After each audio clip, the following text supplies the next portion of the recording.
Buenos días, soy Ramón Escribano, soy abogado y administrador de la web abogadoescribanogares.com, que como sabéis representa un despacho de abogados con sede en Granada, aunque trabajamos en todo el territorio de España, y que entre cuyas especialidades está el derecho de familia, es decir, los procedimientos de divorcio, separación, custodia compartida, modificación de medidas, etc.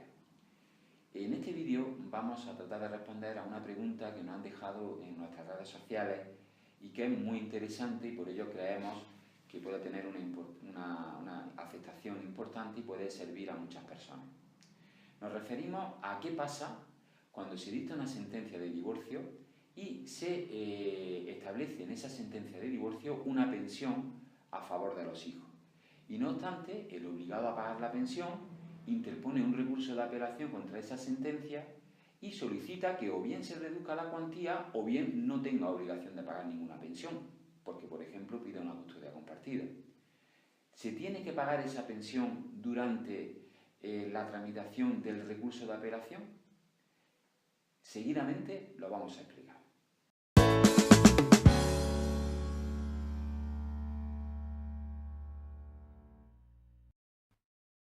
Bien, como acabamos de mencionar, el caso que queremos explicar se puede entender mejor con un ejemplo.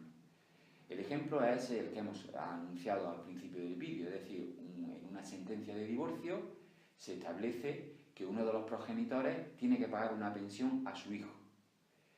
Esta persona que tiene la obligación de pagar esa pensión no está conforme con esa sentencia e interpone un recurso de apelación. Y entonces la siguiente pregunta es: ¿tiene que pagar la pensión mientras dura el procedimiento de lo que es el recurso de apelación? ¿Y qué pasaría en el caso de que pague la pensión y posteriormente la sentencia le dé la razón y le rebaje la cuantía o diga que no tiene por qué pagar la pensión? ¿Se le tendría que devolver ese dinero? Pues bien, vamos a responder claramente a estas dos preguntas. Respecto a la primera pregunta, es decir, ¿hay que pagar la pensión de alimentos mientras dura el recurso de apelación? La pregunta es que sí. El artículo 774.5 de la Ley de Enjuiciamiento Civil establece claramente que las medidas adoptadas en este tipo de procedimientos son ejecutivas independientemente de que se interponga un recurso contra ellas. Y por lo tanto, el beneficiado por esa sentencia y que tiene derecho a percibir la pensión de alimentos como consecuencia de que se ha adoptado esa medida en la sentencia, puede solicitarle al obligado al pago el que pague esa pensión, aunque haya interpuesto un recurso contra la sentencia.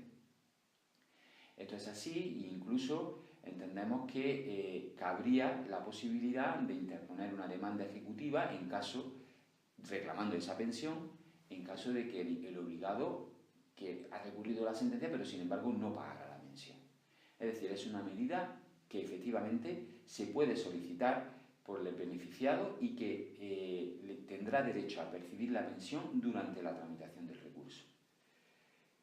La segunda pregunta era: ¿qué pasa si luego el recurso se estima y la pensión o bien se reduce en la cuantía y hemos cobrado además supuestamente durante ese plazo, o bien dice que no hay que pagar la pensión? ¿Qué pasa? ¿Tenemos que devolver el importe cobrado durante la tramitación del procedimiento? Y la respuesta que tenemos que dar nosotros desde el punto de vista de nuestro despacho de abogados a esta pregunta es que en ningún caso habría que devolver ninguna cantidad, ni en caso de que se rebaje la cantidad, ni en caso de que se diga que no hay derecho a cobrar esa pensión por la sentencia de la apelación. Y para ello nos basamos en una sentencia del Tribunal Supremo del año 2014, en concreto de fecha 26 de marzo del año 2014, donde específicamente, al entender según nuestra interpretación y por nuestra experiencia práctica, lo que quiere decir es que esa pensión que se establece por la primera sentencia, como es una pensión que es ejecutiva y antes no existía, pues solo puede ser modificada por una sentencia posterior. Y esa sentencia posterior será obligatoria a partir de que se dicte. Y por lo tanto no tendría un efecto retroactivo y no habría que devolver ninguna cantidad en ninguno de los dos casos hipotéticos a los que estamos haciendo referencia. Esa es la interpretación que nosotros damos a la sentencia del Tribunal Supremo a la que hemos hecho referencia, que pueden acceder al texto de la misma entrando en nuestra página web, donde hemos publicado un artículo extenso sobre esta materia y donde explicamos un poco más detenidamente, por escrito, este asunto en particular. Tenemos que explicar, como siempre hacemos en nuestros vídeos y explicamos en nuestra página web, que esta es la interpretación que nosotros, desde nuestro punto de vista personal y desde nuestra experiencia profesional, damos a este aspecto en concreto.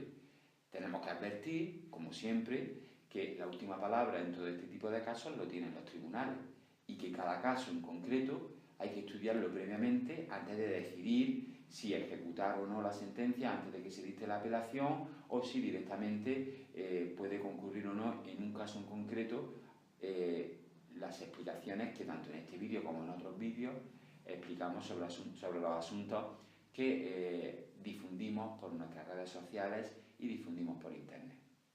Por ello, nuestra opinión personal al respecto, que se fundamenta en la interpretación del artículo 774.5 del enjuiciamiento civil, del artículo 106 del Código Civil y de la sentencia del Tribunal Supremo de 26 de marzo del 2014 a la que acabamos de hacer referencia, es la que queda dicha.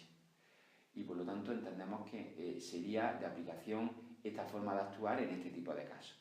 Lo he dicho, siempre desde nuestro punto de vista estrictamente personal y desde nuestra experiencia profesional. No quiere decir que en un procedimiento posterior el juez, que es el que tiene la última palabra, pudiera pensar otra cosa, pero entendemos nuestra opinión al respecto es la que queda dicha.